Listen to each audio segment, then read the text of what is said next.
মহা গুরুত্বপূর্ণ ডিসকাশন এবং এই আলোচনাটায় যেসব সত্য আপনাদের সামনে উপস্থাপন করব। বাংলাদেশ ক্রিকেট বোর্ড গত 24 ঘন্টায় যেসব ঘটনার মধ্য দিয়ে গেছে এক কথায় অবিশ্বাস্য। ভারতীয় ক্রিকেট বোর্ড বিসিসিআই এবং ইন্টারন্যাশনাল ক্রিকেট কাউন্সিল আইসিসি একদিকে বাংলাদেশকে কনভিন্স করার জন্য তাদের প্রতিনিধি পাঠিয়েছে, ভার্চুয়াল এবং ইন পার্সন, মানে মোটামুটি একটা হাইব্রিড সভা হয়েছে বাংলাদেশ ক্রিকেট বোর্ডের সাথে। সেই সভার লেন্থটাও অলমোস্ট 2 আওয়ার্স। সেই সভা থেকে বেরোনোর পর বাংলাদেশ ক্রিকেট বোর্ড যে সার্কুলেশনটা দিয়েছিল মিডিয়ার কাছে, সেখানটায় বলা হয়েছে এটা অনেক আন্তরিক একটা আলোচনা হয়েছে এবং এই আলোচনাটা অনেক বেশি এটাকে ইন্ডিকেট করে যে বাংলাদেশের বিশ্বকাপ খেলা নিয়ে যে জটিলতা তৈরি হয়েছে সেটা কনস্ট্রাকটিভ ওয়েতে একটা সমাধানের পথে যাবে। একদিকে যখন এই ঘটনা ঘটছিল, অপরদিকে বিসিসিআই আর আইসিসি এমন খেলা খেলেছে যেটা আপনার আমার চিন্তাকে গতকালকের দিনটা আমরা যারা প্রশংসা করছিলাম উল্টে দিতে বাধ্য। কি হয়েছে জানেন? আয়ারল্যান্ড ক্রিকেট বোর্ডের সাথে আমিনুল ইসলাম বুলবুল পার্সোনালি যোগাযোগ করছিলেন, পুরোপুরি ব্যক্তিগত পর্যায়ের একটা যোগাযোগ হচ্ছিল। Irish cricket board they were convinced বাংলাদেশের সাথে গ্রুপ চেঞ্জ করার ব্যাপারে। দুটা দলই হচ্ছে সিডিং 3, প্রত্যেক গ্রুপের 3 নাম্বার দল, গ্রুপ বি এবং group C. Group B 3 number দল হচ্ছে আইরিশরা, গ্রুপ সির 3 নাম্বার দল হচ্ছে বাংলাদেশ। সো গ্রুপ এক্সচেঞ্জ নিয়ে যে আলোচনাটা হচ্ছিল, যে ফ্রুটফুল লজিক্যাল ডিসকাশন হচ্ছিল, আমিনুল ইসলাম বুলবুল যখন সরাসরি এই আলোচনায় এন্ট্রি করলেন সেটা সফলতা দ্বার প্রান্তে চলে যায়। Irish cricket board initially they had no objection regarding this. যখন এই অবজেকশনটা ছিল না এবং আইরিশ ক্রিকেট বোর্ডের গ্রুপ চেঞ্জ করা নিয়ে কোনো সমস্যা নেই, সেটা অফিসিয়ালি আইসিসির প্রতিনিধিরা বাংলাদেশ ক্রিকেট বোর্ডের কর্তাদের কাছ থেকে জানতে পারলেন। এরপরে আইসিসি এবং বিসিসি এর পক্ষ থেকে, ইনফ্যাক্ট বিসিসি এর পক্ষ থেকে আইরিশ ক্রিকেট বোর্ডকে জানানো হয় $2 মিলিয়ন একটা অফার। সবগুলোই নতুন তথ্য, সবগুলোই চমকপ্রদ তথ্য। $2 মিলিয়ন, এই $2 মিলিয়ন আইরিশ ক্রিকেট বোর্ডকে দেয়া হবে কিভাবে?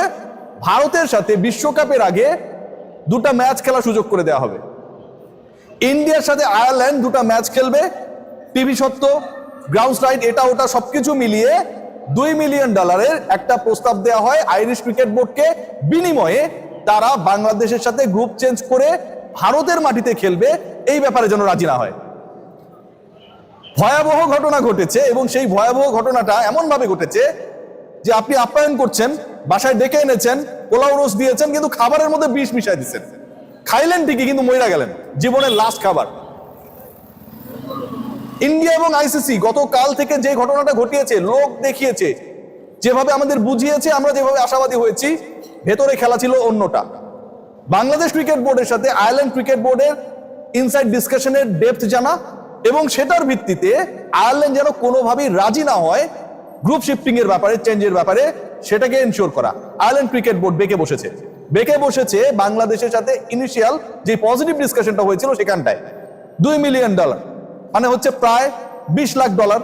$20 লাখ মানে প্রায় 30 কোটি টাকা, বাংলা টাকায় যদি আমরা হিসাব করি। ভাই, পৃথিবীর যে কোনো দল এরকম যদি একটা অফার পায় এবং সেই অফারটা পাচ্ছে বিসিসি এর কাছ থেকে, বিসিসি এর অপর পিঠ আইসিসির কাছ থেকে, আইসিসি তাদেরকে আশ্বস্ত করছে তোমাদের গ্রুপ চেঞ্জ করা নিয়ে কোনো ধরনের প্রেশার নেই। আয়ারল্যান্ড ক্রিকেট বোর্ড তারা ডিনাই করেছে বিসিবির কাছে they are not in a way, they are not willing to change the groups, তারা এই ব্যাপারে ইচ্ছুক না। এরপরে খেলাটা অন্যরকম খেলা হয়েছে। আগের খেলাটা আমার কাছে মনে হয় যদি রুলেট হয়, পরেরটা হয়েছে জ্যাকপট। এবার বাংলাদেশ গভর্নমেন্টের পক্ষ থেকে পাকিস্তান সরকারের সাথে যোগাযোগ হয়েছে। পাকিস্তান সরকারের সাথে যখন এই কমিউনিকেশনটা হয়েছে, পাকিস্তান সরকার সরকারি পর্যায় থেকে পিসিবির সাথে ডিসকাশন করেছে। বাংলাদেশের ব্যাপার রিজলভ না হওয়া পর্যন্ত Pakistan cricket board they are not final to take part in the upcoming world cup. They will have some rethink. তারা কিছু কিছু বিষয় নতুন করে ভাববে আনলেস অর আনটিল বাংলাদেশের পরবর্তী বিশ্বকাপে খেলা নিয়ে জটিলতা নিরসন না হয়। আয়ারল্যান্ডকে নিয়ে খেলেছে ইন্ডিয়া, বাংলাদেশ এবং Pakistan, government to government, BCB to PCB এই খেলাটা হয়েছে। আমি খুবই নির্ভরযোগ্য সোর্স থেকে এই তথ্যগুলো পেয়ে আপনাদের সাথে শেয়ার করছি এবং যেগুলো আমাদের অবাক করেছে। খেয়াল করে দেখুন যে একটা দেশ, সেই দেশের সরকার ডিসাইড করলো মুস্তাফিজকে বাদ দিতে হবে। একজন মুস্তাফিজের জন্য নাকি হতে পুরো ইন্ডিয়া গ্যাঞ্জাম লেগে যাবে। সেই দেশের ক্রিকেট বোর্ড কলকাতা নাইট রাইডার্সকে বাধ্য করলো মুস্তাফিজকে বাদ দিতে হবে। সেই মুস্তাফিজকে বাদ দেওয়ার 15 মিনিটের মধ্যে সকল পোস্ট ডিলিটেড। সেই দেশ এখন বলে আমার দেশে এসে খেলো।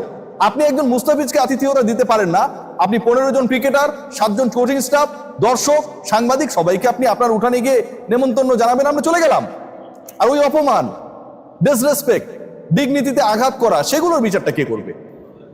এমন ভাবে ইন্ডিয়া, বিসিসিআই, আইসিসি খেলা খেলছে যেন কোনোভাবেই বাংলাদেশ এনশিওর করতে না পারে অন্য কোনো দেশকে তার সাথে গ্রুপ চেঞ্জ করে বাংলাদেশের খেলাগুলো যেন শ্রীলঙ্কায় হয়। এটা তাদের রাষ্ট্রীয় পরাজয়, এবং যে কারণে আয়ারল্যান্ডকে $2 মিলিয়ন ভারতের সাথে খেলা খেলিয়ে প্রস্তাব দেওয়া হয়েছে। বাংলাদেশের সাথে ইনিশিয়ালি আয়ারল্যান্ড গ্রুপ চেঞ্জে রাজি হলেও ওই টাকার লোভে তারা বদলে গেছে। এখন কি করবেন আপনি? পাকিস্তান ক্রিকেট বোর্ড যদি না খেলে, বাংলাদেশ ধরেন খেললো না, ভারতের মাটিতে এই দুইটা দলের কোনো দলই যাবে না, একদমই ডিসাইডেড, তখন ইন্ডিয়া কি করবে? ইন্ডিয়ার কি কোনো বিকল্প রয়েছে? ইন্ডিয়ার কোনো বিকল্প নেই। আপনি বাংলাদেশকে ছাড়া ওয়ার্ল্ড কাপ খেলতে চাইতে পারেন, অথবা বাংলাদেশকে আপনি বাধ্য করতে চাইতে পারেন যে আপনার দেশে গিয়ে খেলবে। আর পাকিস্তান না খেললে তো আপনার রেভিনিউ নেই, ইন্ডিয়া পাকিস্তান ম্যাচ কেন্দ্রিক হাইপ নেই। এইবারের ওয়ার্ল্ড কাপটার আয়োজক ইন্ডিয়া স্বয়ং, আপনি সেই লস করবেন? করবে না। জয়সার কপালে ভাত, শেষ পর্যন্ত কোন দিকে নতুন করে বাংলাদেশ পাকিস্তান কাটবে খাত, দেখার অপেক্ষা।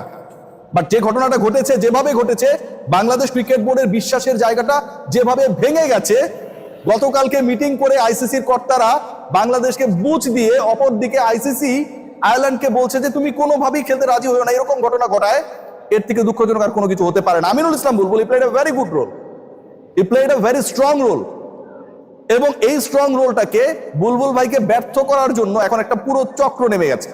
বাংলাদেশকে যেভাবে হোক ফেল করাতে হবে। আইসিসি থেকে আসা একজন কর্মকর্তা যখন বাংলাদেশ ক্রিকেট বোর্ডের এত বড় একটা দায়িত্বে চলে যায়, এটাও অনেকের খুজলির কারণ হয়ে গেছে। Let's see what happen, but things is going to be very complex. Bangladesh, Pakistan, BCB, PCB, Bharat, Ireland, ICC, এখানে 7টা পক্ষ তৈরি হয়েছে। সবচেয়ে সহজ সমাধান যেটা হতে পারত, ভারতীয় ক্রিকেট বোর্ড আইরিশদেরকে লোভ দেখিয়ে, $2 মিলিয়ন লোভ দেখিয়ে সেই সহজ সমাধানের পথে যায় নাই। এখন পাকিস্তান যেই গো ধরেছে, আর বাংলাদেশ যদি সেই গ্রুপে পরিবর্তন হয়ে না খেলতে পারে, তাহলে আপকামিং ওয়ার্ল্ড কাপটাই অনিশ্চিত। সবাই ভালো থাকবেন।